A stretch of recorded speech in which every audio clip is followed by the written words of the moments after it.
C'est la première fois qu'on concentre autant d'innovations en 2 maisons. C'est un projet novateur, ça permet aussi de nous remettre en question. Une belle aventure. Et tout ça devient un projet d'architectural ambitieux, innovant. Quand on regarde les études pour ce que sera l'habitat dans les années 2050, ce qui revient en premier, c'est la notion de bien-être. En fait, on a travaillé sur 2 types de maisons. Une maison adaptée au maintien à domicile des personnes âgées. Et donc là, on a cherché bien sûr l'usage des objets connectés, mais au service des personnes, notamment comment on va éviter des chutes pour les personnes âgées, comment on va les aider quelque part à se lever la nuit plus facilement. Et puis aussi, on va instaurer 2 notions différentes en termes d'usage. Un usage de domomédecine, en fait, on va être relié à une plateforme avec la clinique Courlancy. Et puis un usage autour des aidants, puisqu'on sait que les personnes âgées ont des difficultés à vivre toutes seules, où on a créé une pièce en fait attenante à la maison qui va permettre de maintenir les personnes âgées à domicile. La deuxième maison, c'est une maison plus familiale, en fait, qui est plus grande, qui a également un appartement, un petit studio à côté de la maison, qui permet d'héberger, c'est une notion d'usage aussi nouvelle, un ado, qui peut héberger une personne de la famille, une personne âgée. Et puis elle comprend, cette maison, tout un travail autour du bien-être, en fait, dans la maison, bien-être en termes de chauffage, bien-être en termes de luminosité, qui est importante pour les locataires, et puis bien-être en termes de sécurité. Ce qui est intéressant dans le cas présent, c'est que l'idée vient du maître d'ouvrage. On arrive sur ce projet à réunir des industriels, des entreprises et leur savoir-faire.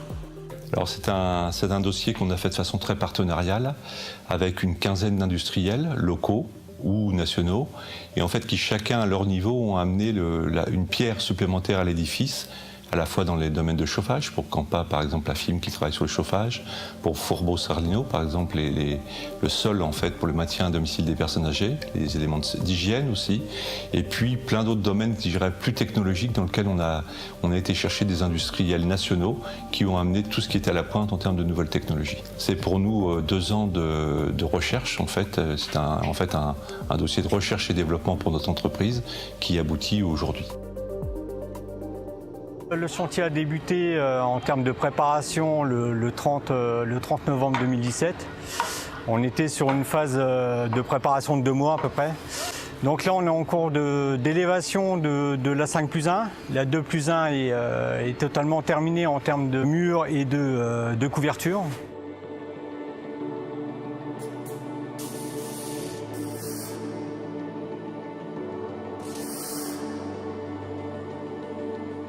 On a énormément de partenaires, on a énormément d'interfaces entre les partenaires, les industriels, les entreprises et la maîtrise d'œuvre. C'est un projet très ambitieux. L'architecture des maisons fait que ce n'est pas des maisons qu'on fait tous les jours. Une qui est en rez-de-chaussée avec une couverture qui est quand même assez compliquée.